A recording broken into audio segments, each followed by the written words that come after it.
When you walk into Disneyland's Tomorrowland, you'll notice one glaring feature that appears totally unused: the former PeopleMover and later Rocket Rods track that weaves through all of Tomorrowland.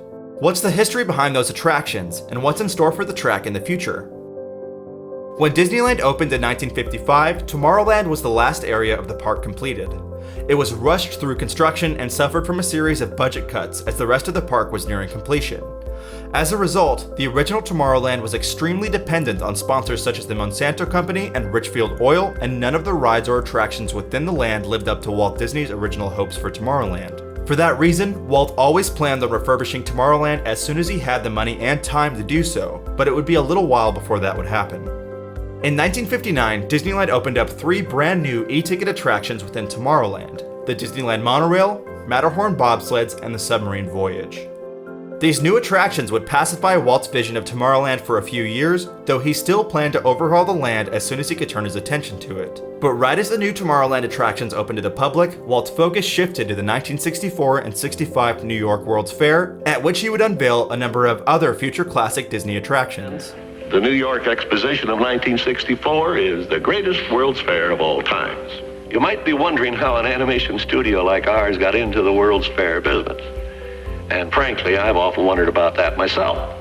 But we've been preparing for this international exposition for many years without realizing it. Finally though, once the World's Fair ended, Walt turned his attention to 2 new major Disney projects: Disney's Florida expansion and Disneyland's new Tomorrowland. Disney's Florida expansion, known simply as the Florida Project at the time, was originally to just be EPCOT, but the original plans for EPCOT were extremely different from the park that we know today. The experimental prototype community of tomorrow was to be just that, a community, rather than a theme park. It was the culmination of Walt's dream to build a better city from the ground up. Part of that dream was to restrict the use of automobiles and instead offer a monorail and Wedway PeopleMover system to ferry people around the community.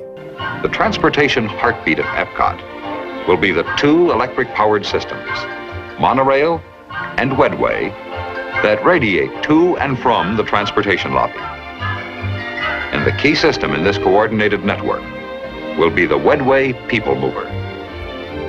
This Wedway PeopleMover would be based on a ride system that Disney helped develop for Ford at the World's Fair. That attraction, the Ford Magic Skyway, featured a constantly moving collection of Ford Mustangs, which would take guests on a journey through time narrated by Walt Disney himself. This ride system would inspire several future Disney attractions in addition to the PeopleMover, including Spaceship Earth and even the Haunted Mansion. A quick note, if you'd like to learn more about the history of the Haunted Mansion, click on the link above or in the description. Walt's vision for the new Disneyland Tomorrowland would incorporate some of his ideology from his plans for EPCOT, and would necessitate a complete restart for the land. This new Tomorrowland would feature a heavy emphasis on space travel, the future of the American home, and inner-city commuter transportation. We also have a video on the history of the Carousel of Progress, another classic Tomorrowland attraction born out of this refurbishment. Click on the link above or in the description to watch it. The PeopleMover opened with the new Tomorrowland on July 2nd, 1967, over half a year since Walt Disney's death in December 1966. Walt never got to see it in action, but the PeopleMover was viewed as an ingenious solution to inner-city congestion caused by the modern commute. To help sell this vision of future transportation, the PeopleMover opened with Goodyear as its sponsor. To this day, people still refer to the ride as the Goodyear PeopleMover, even though Goodyear stopped sponsoring it in 1982. Goodyear was an extremely important part of the ride system itself though, as it provided the tires that propelled the PeopleMover trains forward. These tires were spaced apart every 9 feet, and controlled the speed of the ride as it made its way along its 16-minute journey. The track weaved through Adventure Through Inner Space, the Carousel of Progress, and the Circle Vision Theater, over Autopia and the Submarine Voyage, and later, through Space Mountain and Star Tours. The PeopleMover was the only way to get such unique views of those other Tomorrowland attractions, and fueled its status as a Disneyland classic throughout the rest of its lifespan. By the 1990s, Disneyland's Tomorrowland was falling out of popularity. The stylistic cues of the early 1960s were severely outdated, and Disney knew they needed to refresh the land to keep it a magical vision of tomorrow rather than yesterday's vision of the future. To keep up with the times, Disney Imagineers made plans for Tomorrowland 2055.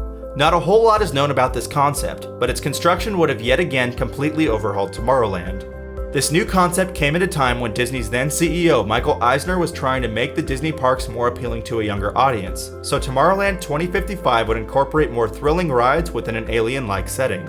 This new concept was nearly built, but was cancelled by Eisner due to financial concerns over the underperforming Disneyland Paris. He severely crippled the budget for a new Disneyland Tomorrowland, but maintained that it needed a thrill ride, which is where one of Disney's most well-known failures came into existence: Rocket Rods. Rocket Rods was Disney's replacement for the PeopleMover, which closed on August 21st, 1995. The new attraction opened almost 3 years later on May 22nd, 1998, and featured fast-moving, 5-seater hot rod-inspired vehicles that Disney said represented a prototype for the future of public transit. There is no denying that Rocket Rods was a much more thrilling ride than the PeopleMover, but it became a source of constant problems for Disney.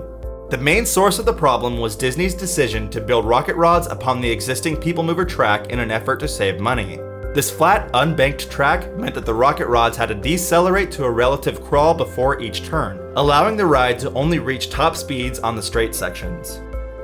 Regardless of the stop-and-go nature, the ride completed the entire PeopleMover circuit in just 3 minutes, about a fifth of the time of its predecessor. It was seen as a poor replacement to the classic PeopleMover, and always had extremely long wait times due to the ride's very small capacity. To make matters worse, it frequently broke down. The PeopleMover track that Rocket Rods was built on was never designed to handle such fast-moving, heavy vehicles, and seemingly for that reason, the ride frequently shut down for long periods of time due to mechanical issues. It closed for 3 months in 1998 and then again in September of 2000. It was announced to reopen in spring 2001, but has remained closed ever since. Some sources say that the ride put such a strain on the tracks that it started to weaken its overall structural integrity, forcing Disney to close the ride forever. Even though it's been almost 20 years since Rocket Rods closed, the PeopleMover track at Disneyland still exists and is still kept up with. Fans of Disneyland have rallied for Disney to reinstall the PeopleMover, but that would present significant challenges. A lot of the ride would have to be redesigned to comply with modern laws regarding accessibility and evacuation standards, but that doesn't mean it won't happen. In 2010, Disney Parks president George Kalogridis said this about the PeopleMover: "What I do know is we could never bring it back as it was originally, but don't worry, everyone understands the passion everyone has for it. Hang in there." So, what do you think? Did you ever ride the original Disneyland PeopleMover? What about Rocket Rods or Florida's Tomorrowland Transit Authority PeopleMover? Do you think Disney should bring it back to Disneyland or demolish the track once and for all? Let us know in the comments down below, and always remember to leave a like and subscribe for more episodes of Disney Declassified.